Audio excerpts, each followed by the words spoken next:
appearance, or language. Once again, not existent as demonstrated by the derogatory language that we hear on an ongoing basis. Once again, in 1992, the Rivers is in our nation practicing the celebration of four colors. As you know, to honor the and dignity, several American Indians and ground students in Montgomery College initiated this Peace and Dignity ceremony, which we all pledged a tree to represent the circle of life. It would seem logical that this current administration would learn from the ceremony of bringing people together instead of allowing hatred, bigotry, and racism to divide our nation. We in Flint are fortunate to have had this ceremony for 25 years, bringing people together. I hope someday that this current administration and future leaders will do the same to unite all people. Congratulations on the 25 years of uniting cultures and races.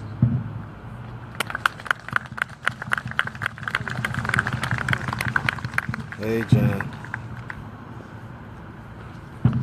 So this is the 25th anniversary of the Peace and Dignity Sacred Ceremony.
Direction is represented by Kay Schwartz.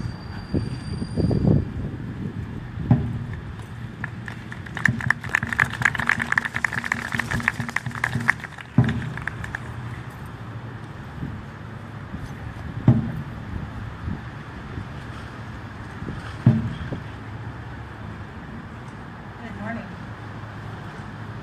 I'm bringing to this ceremony of peace and dignity some thoughts and prayers from the Jewish tradition. I joined the Jewish people as an adult more than 30 years ago. One of the things that drew me to Reform Judaism was the emphasis on judging ourselves by how we act in the world rather than by what we believe.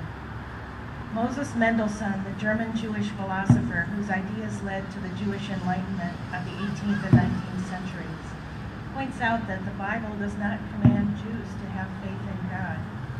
Here's a quote. Among all the prescriptions and ordinances of the Mosaic Law, there is not a single one that says, you shall believe or not believe. They all say, you shall do or not do. Faith is not commanded, for it accepts no other commands than those that come to it by way of conviction. All the commandments of the divine law are addressed to man's will, to his power to act, unquote. The ancient book of Deuteronomy, fifth book of the Torah, is full of instructions for actions to be taken or avoided, much of it involving ritual practices for the Jewish people and the priests in the temple at the time. But the Lord also clearly told the Israelites how they must behave toward one another if they wish to prosper in the promised land. Our Sabbath prayer book paraphrases some of these instructions. It is written, "These shall you do. Speak the truth to one another. Render judgments that are true and make for peace. Plan no evil against your neighbor and approve no false oath. Cease to do evil, learn to do good. Seek justice, correct oppression, defend the orphan, plead for the widow. You shall not harden your heart nor shut your hand against the poor, your kin. You must open your hand to them. You shall not oppress a stranger, for you know the heart of a stranger, you who were yourselves strangers in Egypt. The strangers who live among you shall be to you as the native born, and you shall love them as yourself. Justice, justice shall you pursue, that you may live. You shall love your neighbor as yourself. I am the Lord." It's amazing to me how many centuries ago the writers of the Torah were able to recognize and articulate the kinds of behaviors that would foster a civil and unified society that affords peace and dignity to everyone. Yet how difficult it is for individuals, groups, communities, and nations to act in this way, even when they know the rightness of it. I offer this meditation and prayer for all of us. People of the four colors, we worship together the eternal power that unites all the universe into one great harmony. That oneness, however, has not yet come to be. When we look around us, we see evil enough to break the heart. We also see goodness enough to exalt the soul. O Eternal One, may we look upon others as we would have them look upon us. May we grant to every person the rights we claim for ourselves. May we seek peace and pursue it, going forth to work for peace wherever men and women are struggling in its cause. Amen and amen.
Yes, let us thank presenters of the four directions, please. Thank you ever so much. The next and the last, I think equally important to all of the ceremony, is the person who's going to speak partly in summary, and as to the meaningfulness of this ceremony. And I'm deeply honored to present a member of the Little Traverse Bay Bands of Ottawa Indians. Please welcome Mr. Anthony Davis, Sr.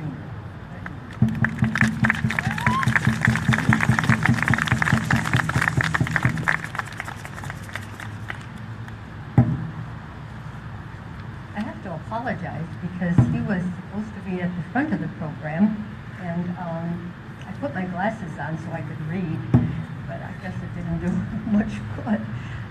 But one of the traditions when another nation is on someone else's land, it's always a tradition and it's etiquette to invite them to be part of our ceremony, or to at least acknowledge that we are here on their land, and we honor them for letting us participate and share this land with them.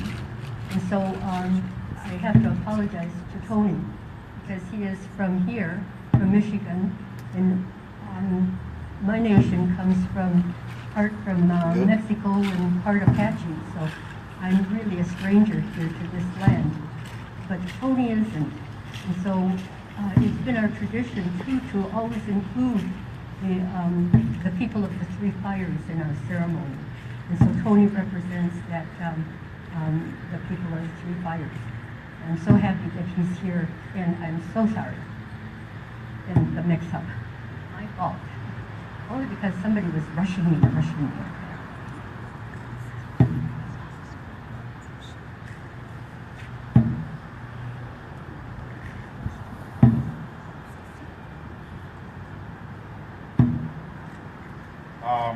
Celia, there's never any wrong done. Things happen when they happen, and Nani Vedasana. Stand up, everyone, please. Hold your hands about shoulder width apart. Turn your palms towards each other. Focus on your hands, kind of like a mind over matter exercise here. Thinking about your hands, how you use them all day long, what they do for you, how much they can help your day's activities, and slowly bring them together as closely as possible without them touching. Slowly. No, I'm just kidding.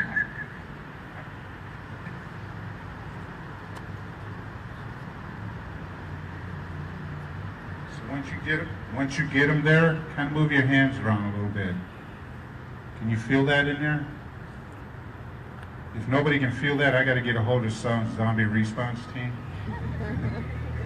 No, but can you feel that in there? Feels like an air bubble. That's the power of your spirit. Matabin, you can have a seat, please. The Creator created each and every one of us, red, yellow, black, and white, with spirit. And somewhere along our life, somewhere in our life, something happened, and it helped us to think or to believe that we didn't have a spirit anymore. And in our way of life, I'm from up north. My mom was from Harbor Springs. I was born and raised in Toledo, Ohio, and I moved home. I call it home in the fall of '93. And so what I learned there is that we all have spirit, and when we lose that spirit, our life changes. We lose that spirit because something traumatic happened in our lives. It changed the way we view life. And so we're misguided. We're not following that good path, and it seems like everything is a mistake, or everything is wrong, or that we can never do anything right. And it's because we've lost that spirit.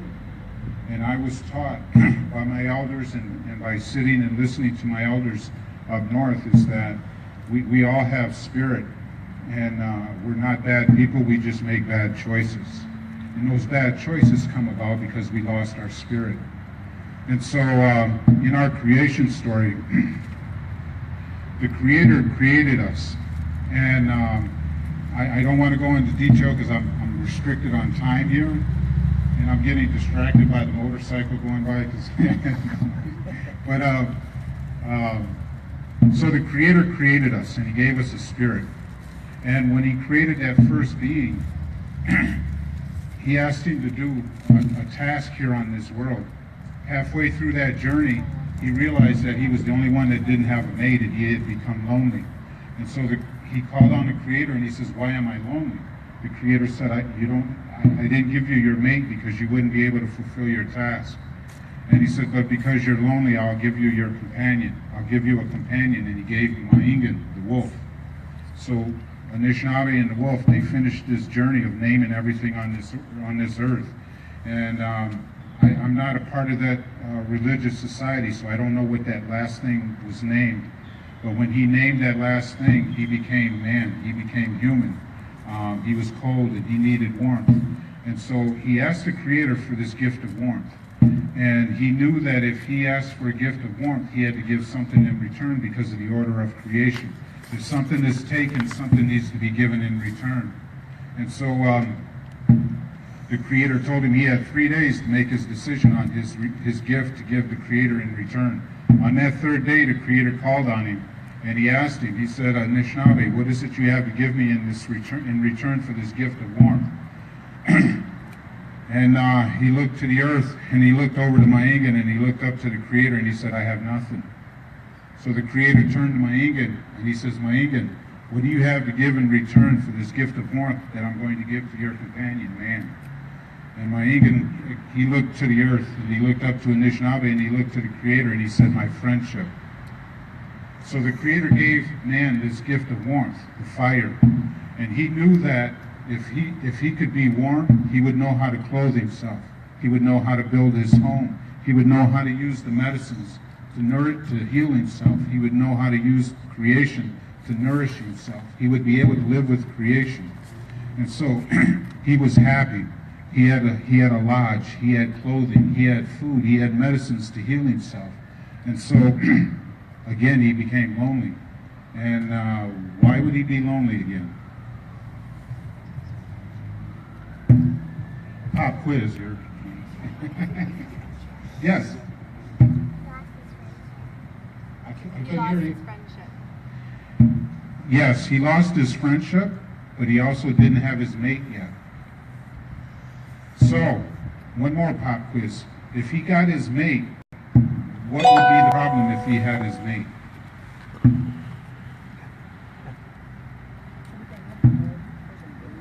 So, he learned how to live with creation. He learned how to use the medicines to heal himself. He learned how to breathe the air, how to use the water, how to use the medicines to heal his wounds or his achiness. He knew how to use medicines to heal himself. He knew how to use the plants and the foods to nourish himself. He knew how to live with Maingan. He knew how to live with all of creation, but he didn't know how to live with another human being. He only knew how to live with himself. So the Creator gave him 7 gifts to be able to live with a human being. And those 7 gifts are called, in our language, the 7 grandfather teachings. And those teachings, love, respect, honesty, humility, truth, bravery, and wisdom. This is how it was taught to me, and when he shared this with me, he told me that I would learn these eventually. The longer I live, the more I would learn about these 7 grandfathers. If I love myself, I can love others, and we'll live with love together. If I respect myself, I can respect others, and we'll live with respect together. If I live in humility and live with humility, we'll all live with humility. We'll never have to worry about being hurt. We'll never have to worry about hurting another, because we're living in humility. If I'm living in honesty, I'll never do the wrong thing, and I'll never have to worry about what I did yesterday, because I know that I lived honestly. If I'm living in truth, I'll never hurt another human being with words. I'll never hurt another human being with my actions, because I'll be living with the truth. If I'm living in bravery, I'm doing these things in every part of my life, every single part of my life, every single day. And if I'm living in wisdom, I'm using these things in every part of my life.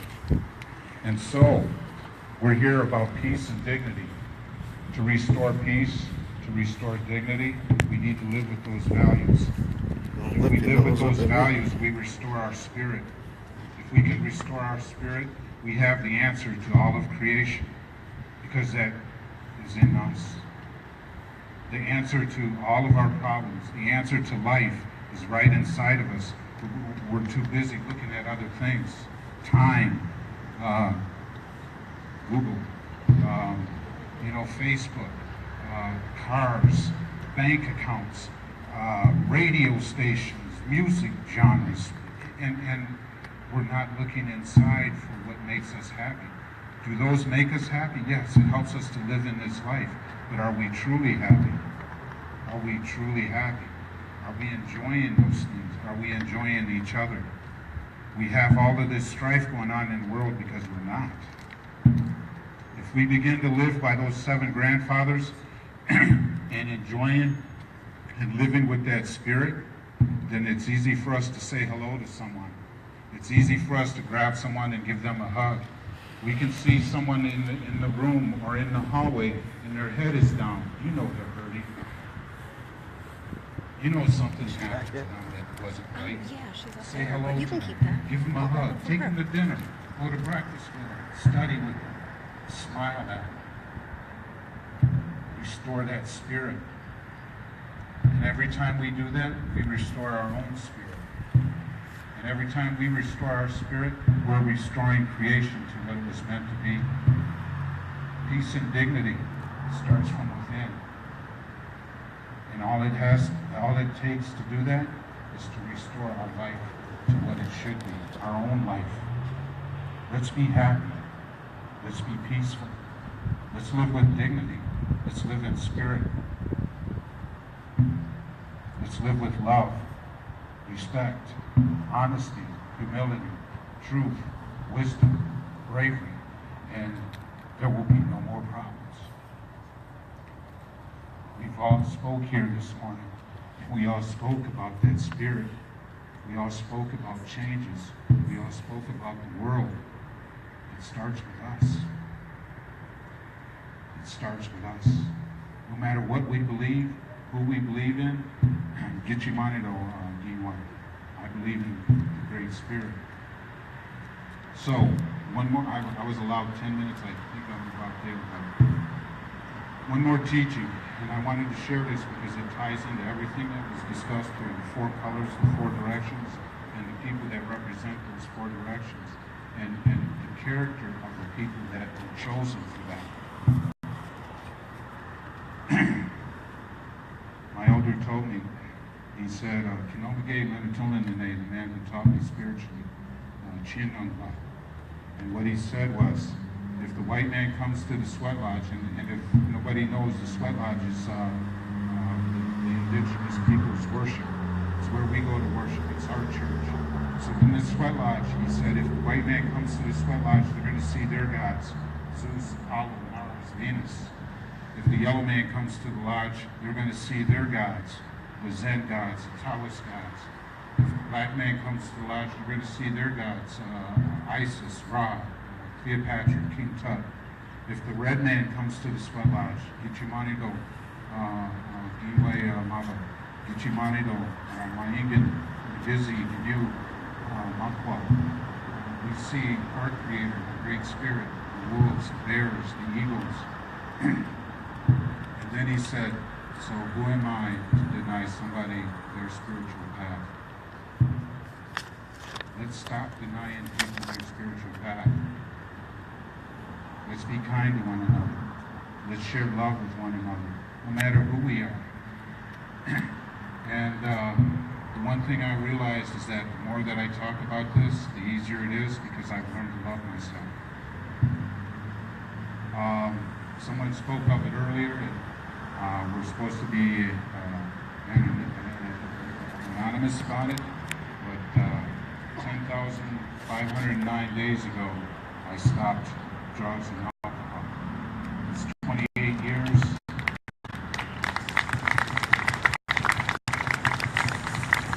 28 years, 11 months, and 28 days. It's kind of ironic, but I was asked also to say that this was a celebration of the indigenous way of life. And so everything that I shared here is our way of life. There was never there was no word in our language for shame or embarrassment, because we didn't live that way. We lived by those 7 values. Every indigenous culture in the world lived by those values or similar values. This world was pure and something changed. Something changed us. So change begins with us. Let's change it back. Let's start from here today. I have the utmost respect for these young people that are going to school, getting an education so that they can make their world better. The parents that are supporting them, the parents that are taking care of them, I have the utmost respect for them because that's a lot of work. I wasn't a good kid when I was growing up. I gave my parents a lot of troubles. But that's okay because I'm a better parent today. My children got through school with straight A's. No games, no drugs. When they grew up, they got into a little trouble, but hey, we all make bad decisions. But they all have a better life today. There was something else I wanted to say, and I completely forgot it. And in the beginning, when we speak, we always introduce ourselves. Ani bonjour, Atman David Shagnash, Indigenous. Gitchi Manido, Indigenous Kazeda, Wabishka Being, Nemki Dodamanda, Wabishka Being, Indigenous, Waganex, Shabi, Odawa, African, Dow, Gehe, Dananoki, Badasake, Gehe, Dying Badasake, United States Navy, Shamaganish, send hello and greetings. My name is Anthony Davidson in English language. I'm an Odawa from the land of Crooked Tree, Thunder Command. My mother was Odawa from the land of Crooked Tree. My dad was African. I'm a United States veteran, a United States Navy veteran. I was born and raised. My spirit first sounded in Toledo, Ohio, and I lived and worked in Pastor throughout the Wasagay, Michigan. And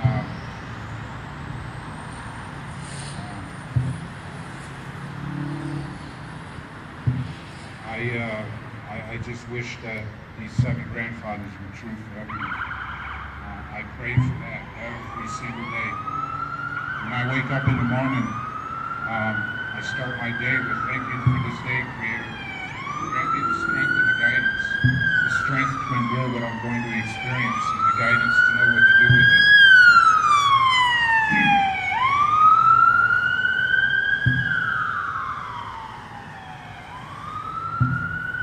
At the end of the day, when I lay my head down, I thank the Creator for the day. Thank you, Creator, for the good, and thank you for the bad. The good so I know what to do tomorrow, and the bad so I know what to change so it doesn't happen again tomorrow. And when I meet someone and they do something wrong to me, that's the same prayer I say for them. Grant them the strength and the guidance, Creator, to know better so that no one else has to experience what I experienced from that negativity, from that shaming. In our way of life, we always bring people up because that spirit needs to be nourished. When we help someone, when we give someone a hug or share our thoughts, or we just help someone along in the day, that nourishes our spirit and it grows their spirit. I hope you.